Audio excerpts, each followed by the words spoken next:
to copy, but also colonialism came with its own issues, and we're still surviving in those colonial systems, which has also just made me appreciate more of Chivanu Chedu, our lifestyles, our ways of doing, our forefathers, people who have gone before us. And when Jah Prayzah was launching his album Jerusalem, I was on the opening act list, and what was happening then is I was supposed to perform for the vice president then.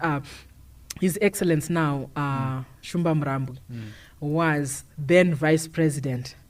Anditi, this is 2015. So Mnangagwa was actually the vice, and I was supposed to do praise poetry of his totem, thanking him for being the guest of honor at that album launch. Guess what happened? When I went on stage, I was performing after Sulumani. I think he had 8 or 9 vocalists, but we failed to find one mic in Oshanda. I tell you, sound engineers couldn't. I walked from one mic to another just trying. Mbotengesa ndaibika nekutengesa mazungu. All right. Mubawa in winter, just to get mari kwenda kuchikoro when I was in Joburg.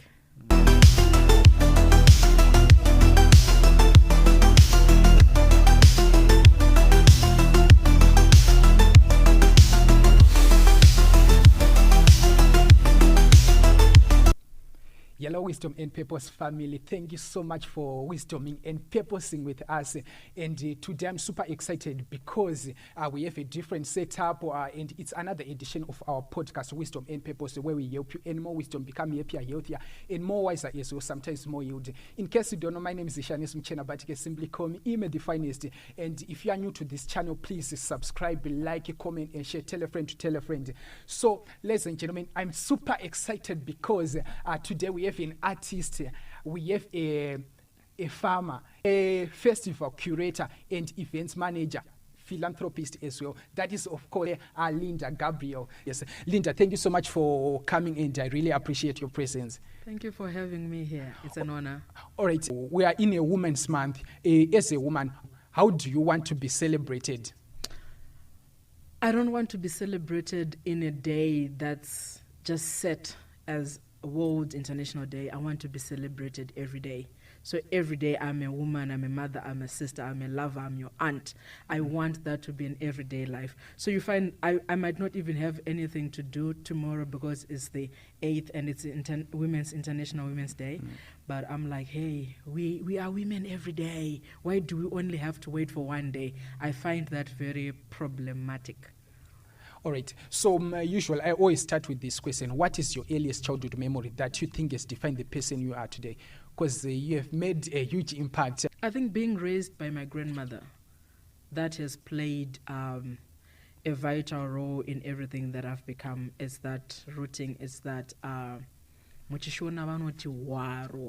the foundation. So it's my grandmother. Amai vakabereka amai vangu. All right. What's your earliest, if you remember, your childhood memory that you think this memory has shaped the person I've become now? It's growing up with my cousins who were boys and having to play football, street soccer with them. You know, tichimbo kwirama career epama bazi. You know, so it's those that has really also just defined me. Or what was your upbringing like? So I was born and bred in Norton, raised a bit by my grandmother. It was like love of the common people, where we are with your grandmother and we are with your cousins, and the neighborhood is your community. So you could afford to go watch television at your neighbor's house. Like, they could have been the only one around that time close to us who only had a television set. You know, but it was really beautiful despite the challenges of being many grandchildren to your grandmother. What were your career aspirations back then, and who were your role models? So I had a crush on Washington Jakarta. We used to call him the weatherman, the weatherman, because he was working from the Met station, and after the news at 8, he would come on and read the weather report. So I used to have a crush on him. So for a very long time when I was young, I thought I would become a meteorologist. Yeah, in between it was blank. Then everything else has happened because of growing up and finding my path. But I never really had, like, I want to be a doctor or I want to be a nurse. No, I wanted to be a meteorologist because I had a crush on the weatherman. All right. At what age did you discover that, I want to be a poet, to be into performing poetry? So I didn't decide, hey. It's something that happened organically.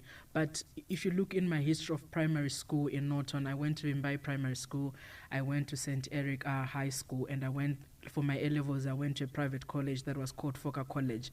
But I was always among those on prize giving day. You're performing, you're reciting a poem, you're in the drama club. So this is the time when my path was already being forged. It's in secondary school that my teacher, Mr. Chidindi, who was teaching me Shona then, when he had given us an assignment, that's when he said, what you're writing is poetry. So I didn't even choose that I wanted to be a poet. Hey, this is life happening on its own, and my interests are in the arts, and I'm starting to, do poetry performances, poetry reading, and getting mentors, to a point where later, when I was 27, when I made a decision to go to university, I actually said I wanted to study applied drama and theater. So I never woke up and said, when I grow up, I want to be a poet. So it happened organically. All right, so you just wanted to be in the Met department.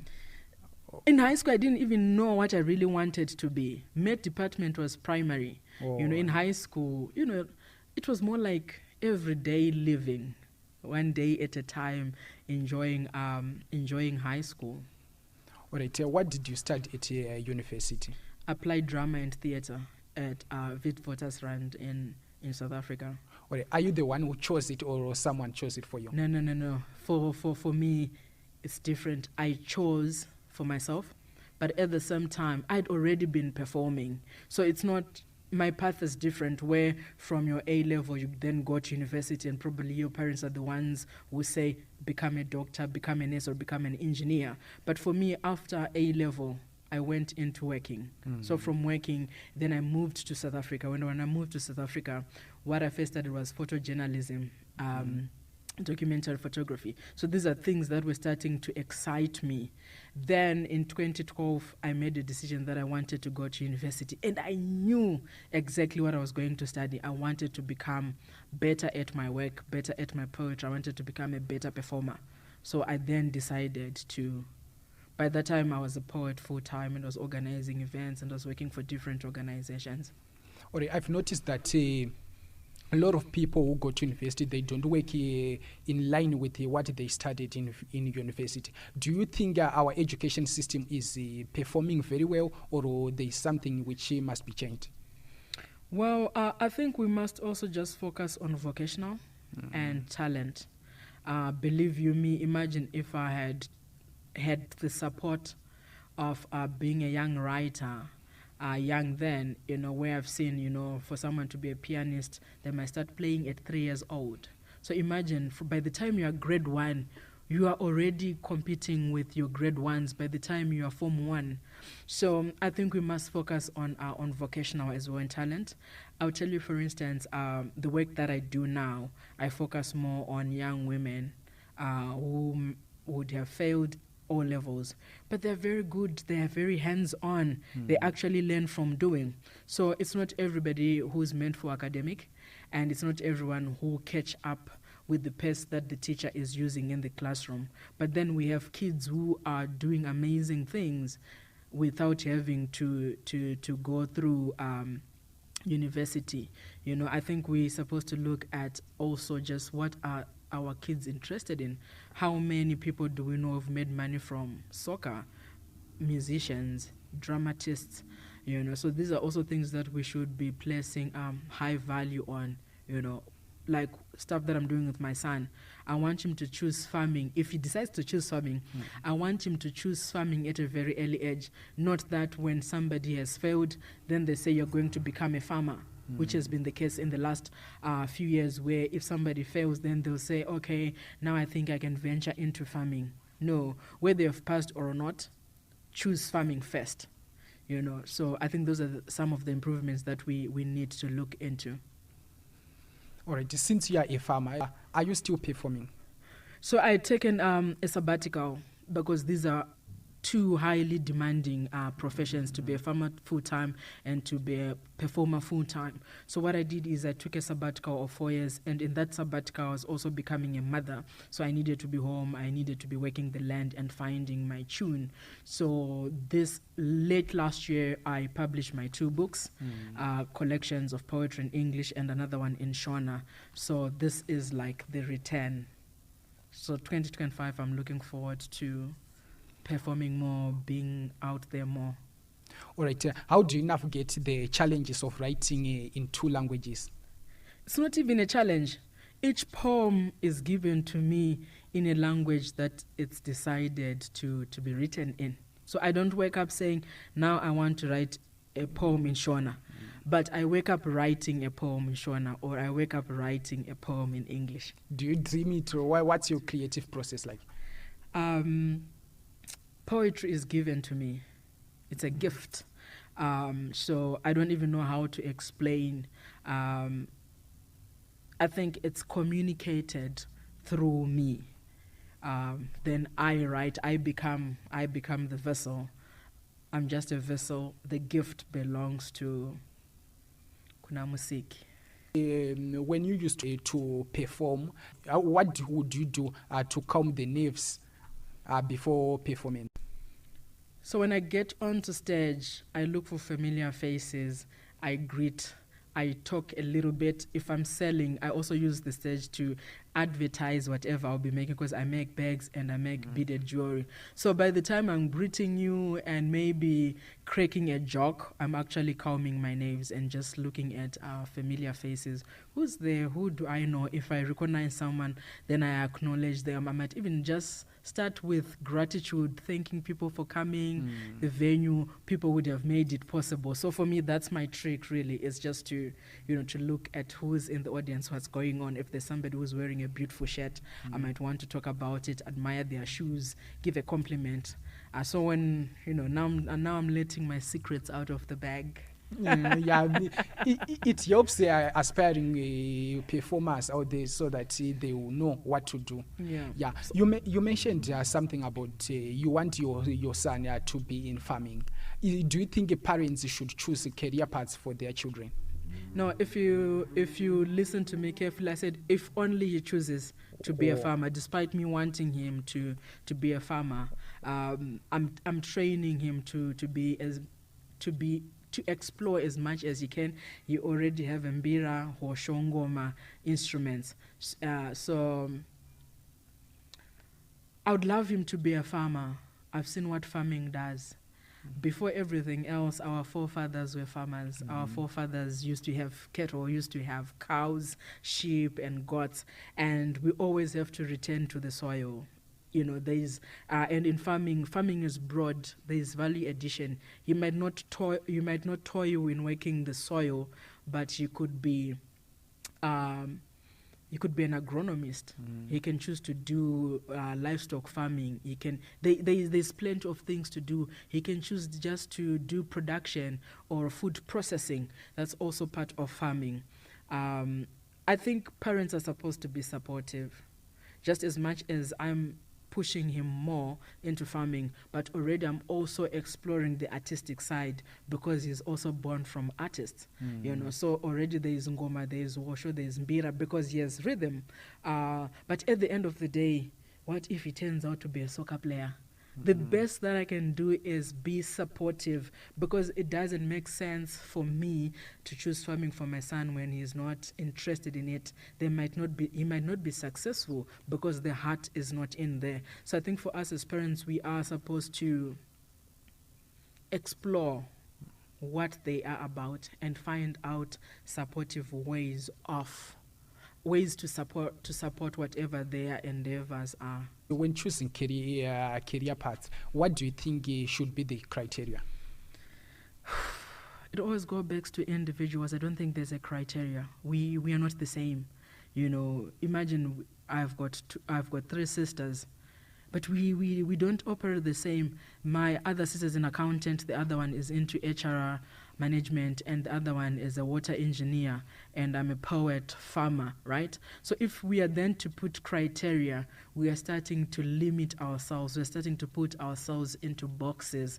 I think we are supposed to be free people, to look at what gifts do I carry and how then can I monetize.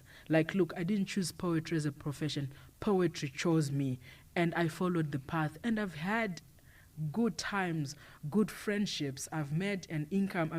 I've traveled 26 countries just through poetry. So imagine if there was a criteria, you know, what if that criteria doesn't suit a young woman from Norton who has gone to government schools, right? So criterias, yeah, that's hectic. All right, so what's your advice to an 18-year-old who just finished the A-level, who is, his mind is blank, he don't know what to start, he don't know which career path to choose? I would advise them to take a gap year to breathe, you know. Have a gap year, like, you know, what they do in Europe and in the United States, where kids are allowed after high school to go for a year where they can just explore. So you could volunteer, you could work at a farm, you could work at a gas station, you could travel to another country. If it's not another country, it could be just to spend time kumusha or in another city. But that year can actually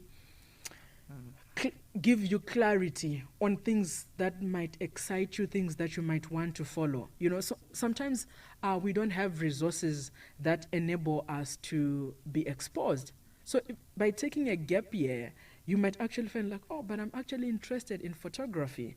You know, I'm actually interested in poetry, or I want to be an engineer. So for me, there is no rush. Look, I went to university for my first degree when I was 27 years old. Mm-hmm. But when I went there, it was beautiful. I was not being forced. No one had made that decision for me. I knew exactly what I wanted to do. And this is the path I would hope most people follow, where it's about them discovering what they want. You know, you go to university because your parents have said, because they're also the ones who are paying. So let's just say then they force you into medicine. That might be 7 pathetic years of your life just going to school, then to start to practice. But imagine somebody at 40 who then decides that, okay, I actually want to be a teacher. Believe you me, there will be a total different teacher from that person compared to a person who was forced with circumstances or with parents to get into teaching. Or you have traveled a lot. What lessons have you acquired from traveling? Like for me, there's no place like home. You know, I think sometimes we want to go to places thinking the grass is greener there, but the grass is greener where you water it. So challenges and conflicts will always be there. So sometimes it's not about a matter of going. The beauty of just having a lot of sun. Some countries don't have that. To be in a place where strangers talk to each other. We can meet at the bus stop in a combi right now. By the time we jump off, we would have laughed, we would have shared a story. You know, to be in places where we still have love for one another, love for strangers, you know. So for me, there has been a lot of learning that has allowed me to appreciate home than anything else. But what did you learn from considering the cultural aspects? In most places I've traveled, people are rooted in their indigenous cultures. Whereas in Zim, we like to copy. But also colonialism came with its own issues, and we're still surviving in those colonial systems. which has also just made me appreciate more of Chivanu Chedu, our lifestyles, our ways of doing, our forefathers, people who have gone before us and their way of living. It's also just because I've been out there and I've seen what other nationalities are doing, the pride they carry with them. So if you come home, you might not find me as Linda, but Maswanda or Ashumba. It's our cultural heritage that we also have to pass on to our children and future generations. And if we don't, we might not have anything Zimbabwean left at the end of the day. But a lot of our culture was destroyed, and most of us, we don't know what our forefathers used to do, and we don't know more about our culture. What should we do to decolonize our mind? I think we need to go back. Whoever you still have in your family right now, there's still a Bamkuru, there's still a Sekuru, there's still a Namboya, right? And also, if you are a Muyera Moyo, you might want to also find out from other Vayera Moyos. That's also how we learn about our clans and about our people. Kana uri Shumba, ukatsvaga umwe Muyera Shumba, anofanira kunge ana sekuru vake Muyera Shumba, vanogona kutiudza nhoroondo yezvavaita makare vachiri vakomana vachiri vasikana. And also with Chivanu as well, some of the guidance comes through dreams. You are guided. You get to know, even if you are a herbalist, you will be told ucharoteswa gwenzire kushandisa, and you are told when to use it and how to use it. So that's how we tap also back into our indigenous knowledge systems, is we also ask for the guidance and it's given. All right. You mentioned about Chivanu. Chivanu is demonized in different religions, particularly Christian. But what is Chivanu? It's a lifestyle that when you are not practicing it, you might not understand it. Just like somebody who goes to this denomination, right? They might not understand the lifestyle of the other person in that other denomination, right?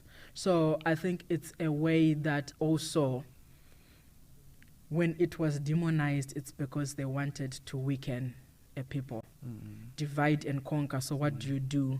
You say aloe vera, gavakava, is bad for you because it's your grandfather who's using it. Rather, you come into pharmacy and you buy aloe vera gel. You get it? So when something is tarnished, it's also because someone wants to push their own product or their own agenda. And this is what also has happened Kuchivanu.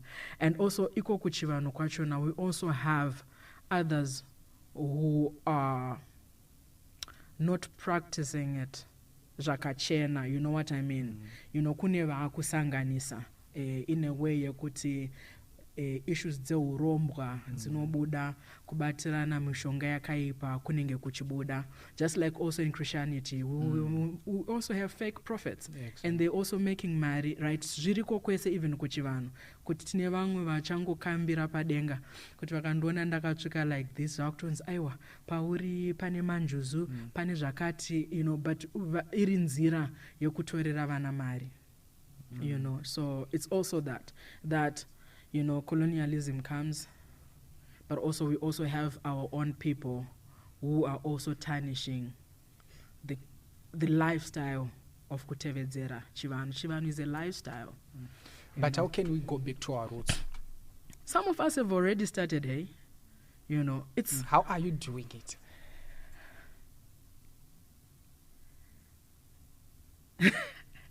It's a process that can be difficult to answer, but it's also going back to when you find out kuti madzisekuru ako nemadzimbuya vaita sei, and you start aligning with that. You also pick the good and you say, this I want to carry. Imagine kuti my son tinomudana nemutupo Muyera mof. And we're already giving him that level of respect at 2 years, 6 months. So it will be difficult for a word like futseke to come out of my mouth, because the amount of respect I have for this young person, that alone, that's how our elders used to live. Everybody was respected. Everybody was mwana w'umuntu wese, you know. Mbuya ve community yese vaikwanisa kurera, vaikwanisa kupa marairwa, vaikwanisa kubikira, vaikwanisa kurapa, right? So if we move also from if we start to look at, you know, also concepts of Ubuntu, where I am because you are, and it as much as I'm on your podcast, we are sharing information, right? It's a win-win. It's a win-win situation. So it's also, each region has its own, right? So sometimes also going back kuvakuru vedunhu, kumadzimambo, kumasabhuku, kumadzishe, sitting with these community elders and finding isusu tirana shumba takabuda nepapi. Norondo inenge iriko, madzimambo we have the information, you know, masabuku also have the information. So these are some of the ways ekudzokera, you know. All right. Are there any specific cultural or traditional practices that inspired your poetry work? So in some of my Shona writings, there are elements, and everything I do now is also just guided. Even my way of living, I try to reflect that kuti mukanzo uyu munhu ari kutevedzera nzira dzemadzissekuru nemadzimbuya dzine rudo dzine kukudzana mukati. It should show in my lifestyle from the way I try to live. So there's no hypocrisy. You can't, you know, kana uri pachokwadi, you can't be pretending like you can fake a batch rekuti ndiri batch rekuti tiri kuchivanhu. This is what we do. You have to live it, you know. So yeah. What are the main lessons you learned from your work in performing arts and poetry as well? Main lessons? Yeah. Or all the lessons, all right. I think for me, it's having a mentor matters. That's one thing I always go back to, and that I try to encourage other young artists. Have a mentor, someone who inspires you, but somebody who has also made it, to actually be guided by them. That's one. Secondly, arts is any other profession, so treat it as one. So if accountants are getting to work on time, what stops an artist getting to work on time? You know, there's a whole lot of issues to do with financial literacy as well. We want to move away from arts chirombe, my artist marombe. You know, so what is it that I'm doing that changes the narrative? You know, other lessons for me has been one audience member is as good as a full house. So you perform your best, you show you start on time, and you will do justice by them because they've already paid, and it's one of them. But there are one person who have said, I'm going to Linda's show, so the show will continue. Atimirire vanhu, ko vanhu vakasauya, but there's already, whoever is there, if the show is starting at 7, let it start at 7. Rehearsals was an important lesson for me. Rehearse. The more you practice, the more you rehearse, the more you get better. And when I do the work, I am the first decision. First, I'm doing it for me. So it's never influenced by the audience that I might, you know, when you do basa, kuda kuonekwa na ningi. No, when I do basa, I do basa. So lessons might be more, but I think these are the most important ones as well. All right. But can one earn a living by performing poetry only? You have to be very innovative. You know, I made some money from poetry. I could afford to send my younger sisters to university and college because of poetry. But then I wasn't performing in Zim. A lot of my work was international tours. So with international tours, you can actually make a living in Zimbabwe if you also have the right connections. You might earn a living, but Zimbabwe is a difficult space regarding the arts industry, you know. So this is why I'm into farming as well. Issues to do with sustainability, you know, it's to balance the life, you know. But so if you're innovative, if you're doing things differently, you can actually earn a living with poetry. What can be done in the creative industry as a whole to be treated as a profession and to be better as an industry? No, I don't want to talk about anyone else. I would rather come back to poetry. You know, it's people need exposure, because then you hear talks like, oh, poetry is for the elite, right? So we need to demystify that to for young people to start enjoying poetry at a very early age, but for our parents as well, for parents to start appreciating poetry. That's the only time when it can start making sense. You know, if you to look at how much art or poetry is appreciated in Group A schools, it's the same amount of appreciation that I would want to see in Norton at a government school, for us to be able to think or to imagine or to dream of a successful poetry career for another young woman who's coming out there. You have collaborated with a lot of people from different countries. How was the experience and the lessons learned from those experiences? For me, it's always a humbling experience to be able to collaborate with somebody, because when you're in a collaborative space, it's two different people coming together and saying, we are creating some work that we will perform together or curate together. So that's humbling. That's somebody, because also people that I've collaborated with, big names in some countries.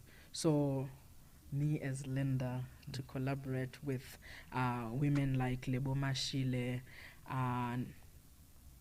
Napo Mashai, it's an honor. And what it also does, it makes you grow, because each individual has a different work ethic, and it's professional artists that I've mainly collaborated with. So it's women or it's men who take their work and their art seriously. So when you're coming into that space, you're also supposed to also carry that aura with you, that we are here to work. This is not a joke.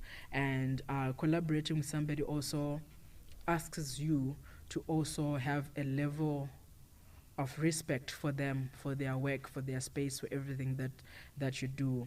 So collaborations can be difficult as well. Sometimes two personalities coming together, or you are playing with a band, there's always these challenges. And but at the end of the day, I think the minute you agree to collaborate, you're agreeing to compromise. Yeah. What criteria do you use considering who to collaborate with? I also don't have a criteria. It's actually a feeling. I might like what you do. You know, I think that's my criteria. As there's sometimes, you know, for instance, when Shiwaniso Maraire would sing, I would sit with that beautiful feeling that this is somebody I wanted to collaborate with, because there was something about them that I felt I could also be part of. Because also when you're collaborating, you're also looking at, am I adding value or are they adding value? You know, some collaborations that then it's, if you just do it for the sake of collaborations, it might be a bad combination at the end of the day, or you might end up in a project where you are not actually comfortable, or when you don't have your liberty, you know. So it's also that for me, it's I sit with that feeling. And also most times also when I'm approached for collaborations, it's also people who have sat with that same feeling, that like when I went to Namibia, when we first met in class with my friend Jacques Mushanja, we just hit it off. and we knew at some point we'd work together. So it's that chemistry that I look for. What are the most memorable experience from your performance touring, and what made them outstanding? Swaziland. One of them is, I performed a painful piece, and an audience member came to me backstage. He was in tears. In that moment, it was beautiful. Whilst they were crying, it was beautiful. But it was also for me having touched this person's heart or soul with my work.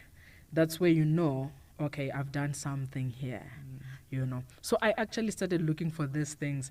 If I came and I performed and no one cried, I'll be like, nasathi nakushanda. You know what I mean? Yeah. So it's that because my work is very emotional. You have to, it has to do something to you.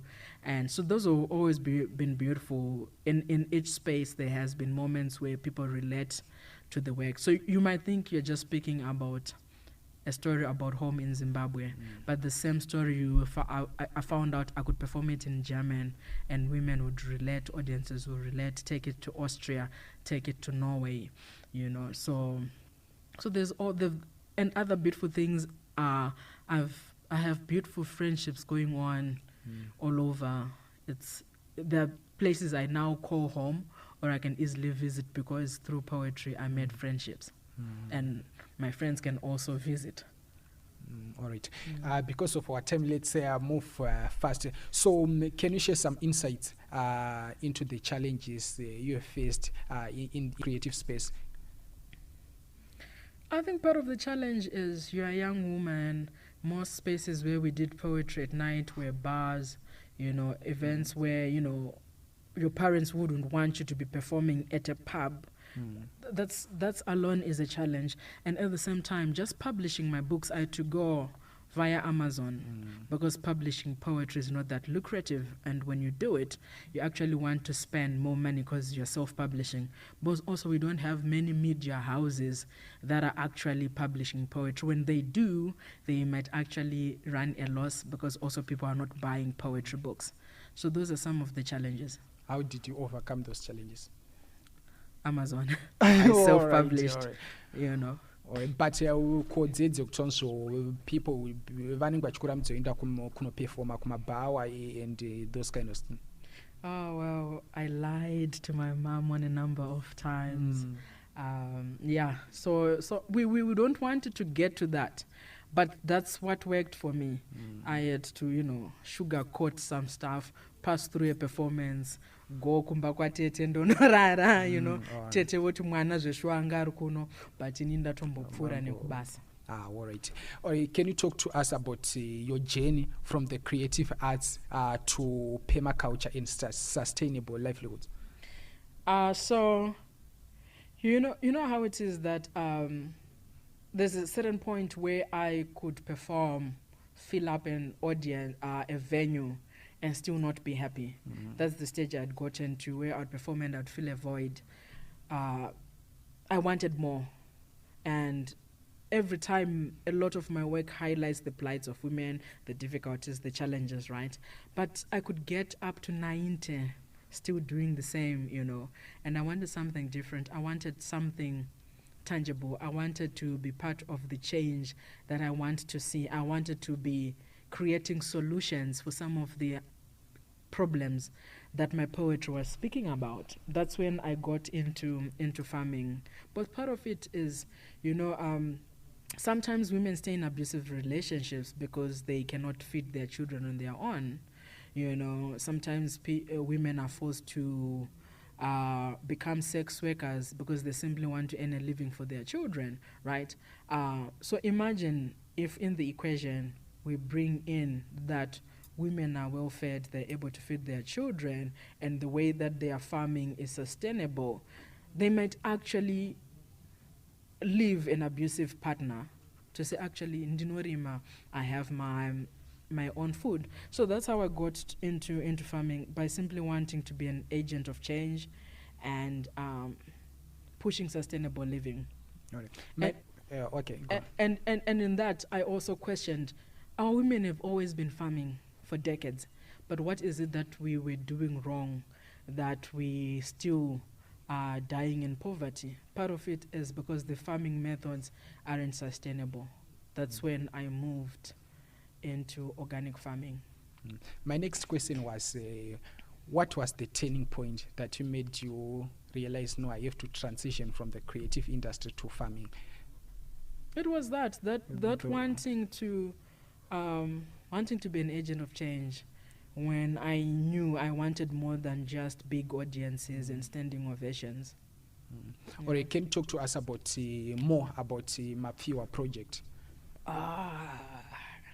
Mapfiwa. So, Mapfiwa is a Shona word that stands for stones that jag or yag the pot whilst cooking. So the Mapfiwa project is basically that, where women come together to work, to decompress, to network, to share ideas. And basically what we're doing with Mapfiwa is, right now in Kutama, we have a group of 15 women that I've been sharing and teaching permaculture, and they've got permaculture gardens at my homestead. So they're able to grow vegetables organically, and a lot of it to feed their children, just from a very small piece of land. Then in Goromonzi, I have 30 beehives with women there. They're doing a beekeeping project. So Mapfiwa is a space for women that when they come to work, they're becoming sustainable, they're able to produce their food, they are exploring Mabasa Emawoko, because we don't grow food 24 hours. So in between the spaces, what is it that we're doing? Pangwe, we are crocheting, we are making bags, we are recycling stuff. So Mapfiwa is that safe space and a support system for a community.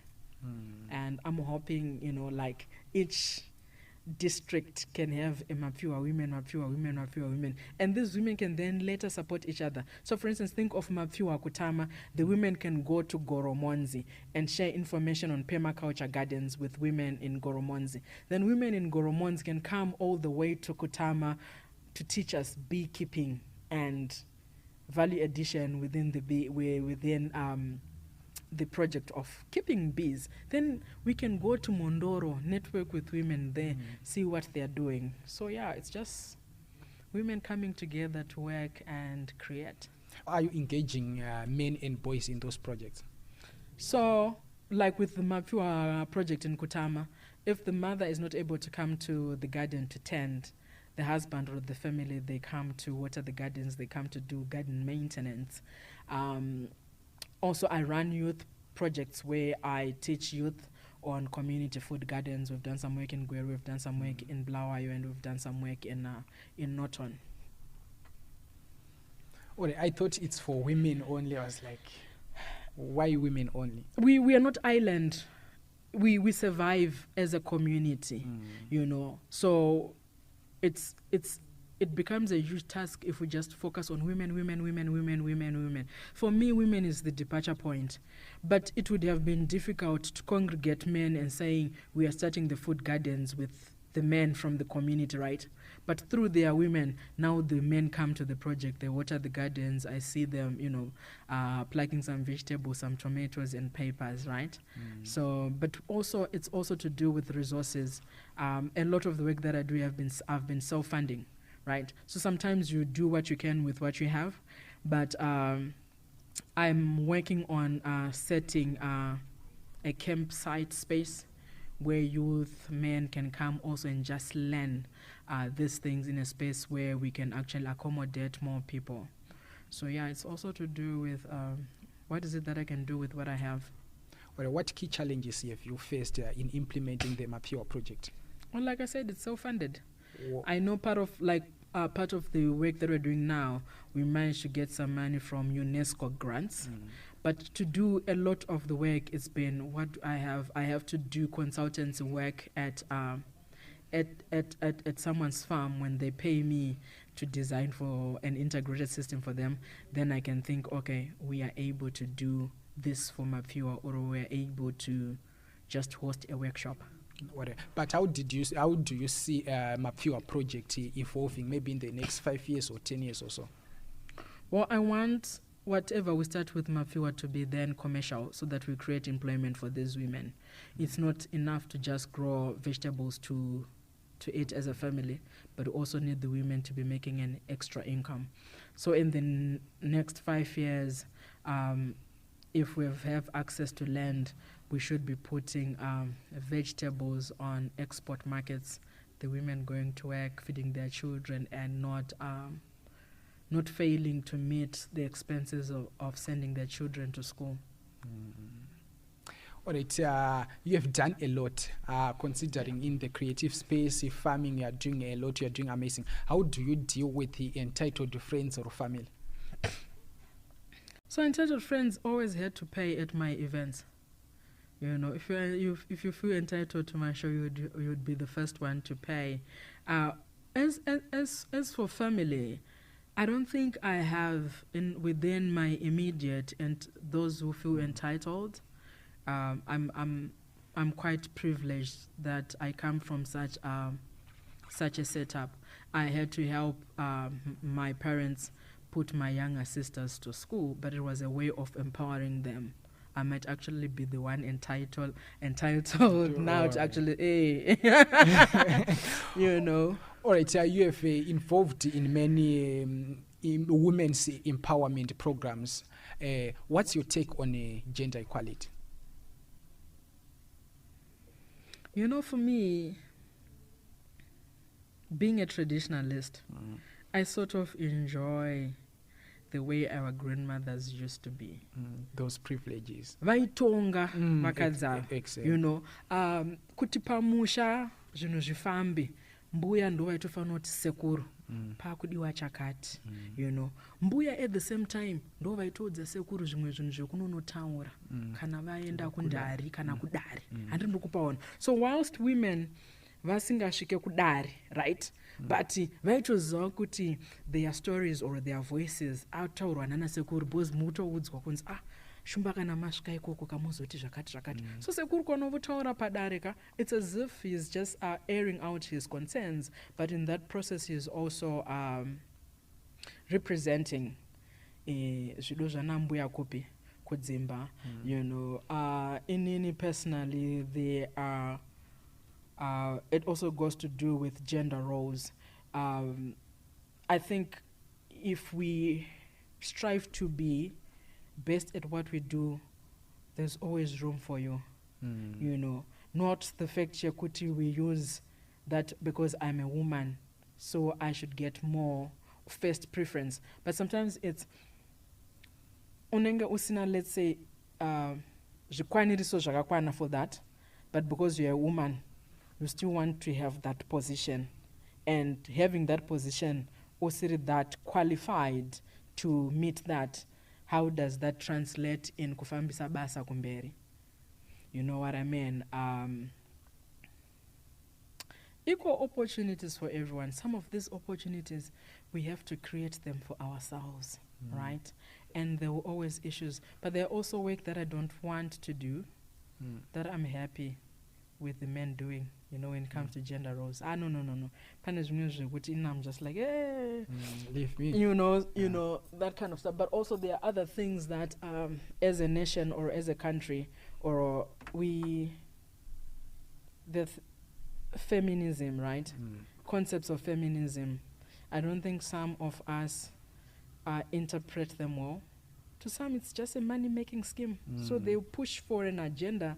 But for me, I'm like, kana mai vangu vaitonga zvekutodaro. Why should I still be fighting?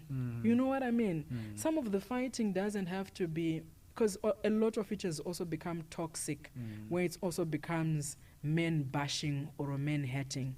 And tichitaura nyaya dzegender equality and feminism. Tinopesera takuvenga varume to a point where sometimes we then paint them with one brush, but not translating to that every murume akashata or every murume anodai. You know what I mean? So I prefer treading carefully on some of these subjects. I enjoy being Linda without Linda with the traditional powers of a woman. Of course.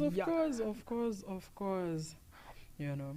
sometimes kutonga, you don't have to be on the front. You can be on the forefront, or you can be at the back, engineering things. We have got different types of leaderships. So sometimes just choosing as a woman what kind of leadership style that you would like to take. All right, as you close, what advice would you give to an upcoming performer or poet? You can be anything you want, despite where you come from. Jisina kuti, do you know someone? Jisina kuti, you don't have immediate support. But if you seek from the universe, kuna musiki, whoever you believe in, ndova nopa zvipo. There's no way Mwari would bless you with a gift here, poetry, and not want you to succeed. So just grind on your path. Be different. Do you. But what do you want to be remembered for? For being that grandmother who came and was a poet, and aidavanu to a point of starting Wanamaphiwa and taking Maphiwa to different places. I want to be remembered as that woman anounganidza vanhu, anobatanidza vanhu, yoti tikasvikozo kuti aiwa zvinhu zvakutofamba kana masibanda vauya. I want to be remembered in that way. All right, so I want you to look at this camera, right, and read 2 minutes later, you would write to an 18-year-old Linda Gabriel. 2 minutes later? Yeah. All right. Why 1 minute. Why 18-year-old, if I may ask? All right. Usually, an 18-year-old is a person who just finished high school, who don't know where to start, who is stuck in life. But my 18-year-old Linda wasn't that. I don't regret. There isn't anything for me at 18 that I would want to write her a letter. You know what I mean? 18 yangu yangeka ringana. But what do you wish that? What do you know now that you wish you knew back then? Everything happens for a reason. Because I didn't know it then, it means time for me to know that yanga isachi yakwana. And also there's no way I would have experienced that if it was meant for me to experience it when I was 30. So at 18, let's 18 be 18. What I know now, it's because I'm here now, almost 40. What do I do with it when I move forward? You know what I mean? At 18, what I knew then, ndopa zvaitoperera at 18 ka ndo knowledge ya utori nayo, utori mune environment ya uri. You know what I mean? So for me, this course is, for me, everything happens at its own time. Kana time isati yakwana. I'll give you, for instance, at 18, I wrote in my journal that I wanted to be living on a farm, writing and working with women, a women's organization, right? But a whole lot of things happened. I only discovered last year, but my path was already written. You know what I mean? At 18 in my journal, I knew exactly where I wanted to be, but the path took me on different channels that now look at them like, but nzira yanga yakanyorwa kudara kuti, look at it now. I run a women's organization and I live at a farm, but I was 18. So, sorry, I don't have a letter for an 18-year-old Linda. Linda, you are very smart. What is? But it's okay, but I'm not going to let you go before I ask you 5 funny questions. Then we close. Since Marambo advice to an 18-year-old Linda, but yeah, it's okay. But my first question is, if you had to change one thing in Africa, which one would it be? I would want Africa not to have borders and boundaries. So I could just wake up and go to Lesotho without having to apply for a visa. With your ID on? Yeah, with my ID only. A lot of people that I ask this question, they always say borderless Africa, borderless Africa. Yeah, borderless Africa. Well, if you could make one universal law, which one would it be? One universal law? Farming. Yeah, one universal law. Yeah. Let's all be farming. Yeah, sure. Because the world is full of hunger. There's a whole lot of poverty. We're not able to feed our children. And if we are not doing that, what are we doing? So imagine if everybody was farming, then we'd have a zero hunger world. So everyone else, kunorima. That's the second. Yeah, must have a piece of land to farm. Yes. All right. My third question is, what festivals or events that you have participated in that you regret being part of? Well, for me, this is not a regret, but this was like a moment of I felt ashamed. Like a bucket of water, cold water had been poured on me. So in 2015, when Jah Prayzah was launching his album Jerusalem, I was on the opening act list. And what was happening then is I was supposed to perform for the vice president then. His Excellence now, Shumba Mrambu, was then vice president. Anditi, this is 2015. So Mnangagwa was actually the vice, and I was supposed to do praise poetry of his totem, thanking him for being the guest of honor at that album launch. Guess what happened? When I went on stage, I was performing after Sulu. I think he had 8 or 9 vocalists, but we failed to find one mic in Oshanda. I tell you, sound engineers couldn't. I walked from one mic to another just trying, and that didn't happen. So imagine this is 2015. Now I'm all nervous. You're supposed to honor the guest of honor, who also happens to be the vice president. I couldn't find. So at the end of the day, the MC had to resort to using his mic. But now, when I perform, I'm about big gestures with my body and my hands. There's no way he was in my space already. It was chaos.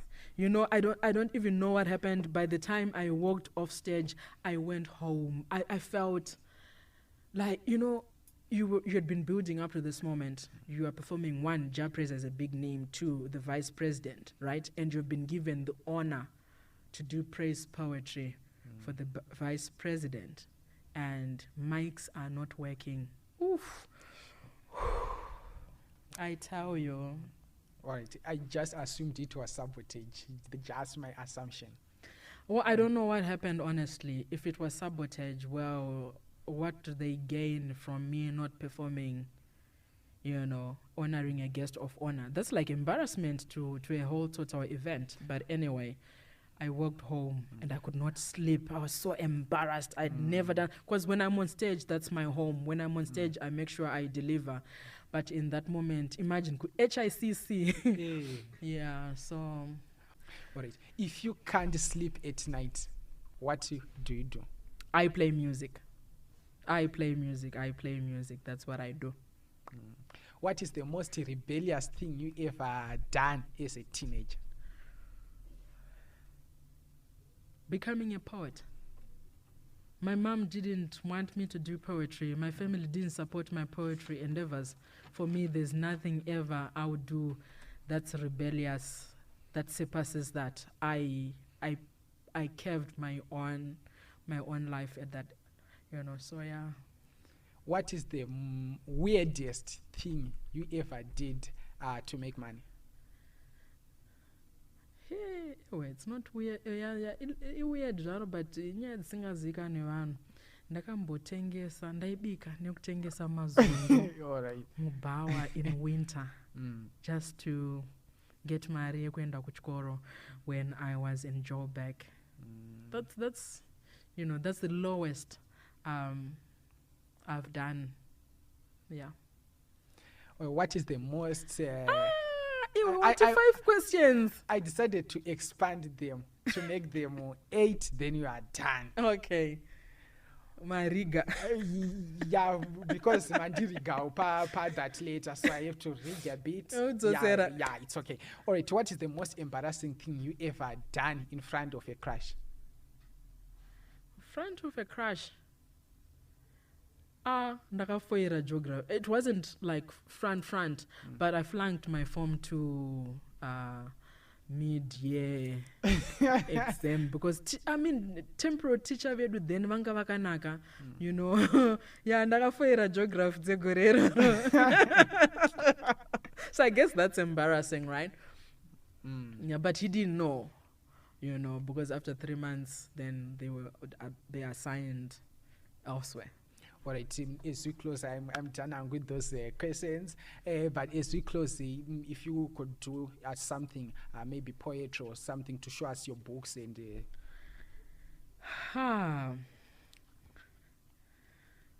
I'm trying to. I can just share a poem from my Shona collection. I'm looking for the poem.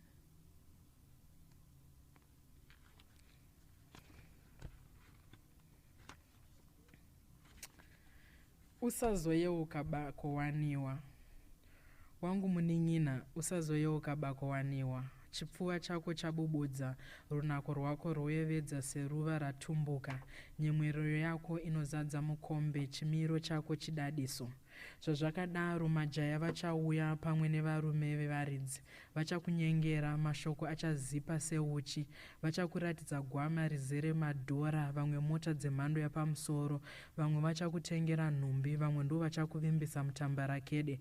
Vamwe tinonaka vachakupa, asi munun'una usavateerera, usavapa mukana. Ramba kutambisirwa nguva nemwoyo, vashore, vatuke, vanyadzise. Usabvuma nezvinhu zvako, gapu rako rouchigara wakavhara. Isapo mafeso anoda kunombora anobayiwa. Vakakuona siya vakunongedze, vakuseke, vakushoropodze. Ko makunguwo zvaakatya akafa mangani. Ukasateerera yangu yambiro, vachakusiya waverengenya, mwoyo wako wasakadzwa. Vachakusema vachiti waida zvinhu, vachakusiyira chirwere uye vogokupa mwana. Asi kana wakachenjera, vakuru vanoti akuruma nzeve ndewako, uye panorayirwa mwana wamambo, iwe muranda teerera. Yeah. Wow, I really enjoyed it. It's very powerful. Where can we find these books? These books are on Amazon. So what I'll do is I'll send you the link, then you can share on this podcast. All right.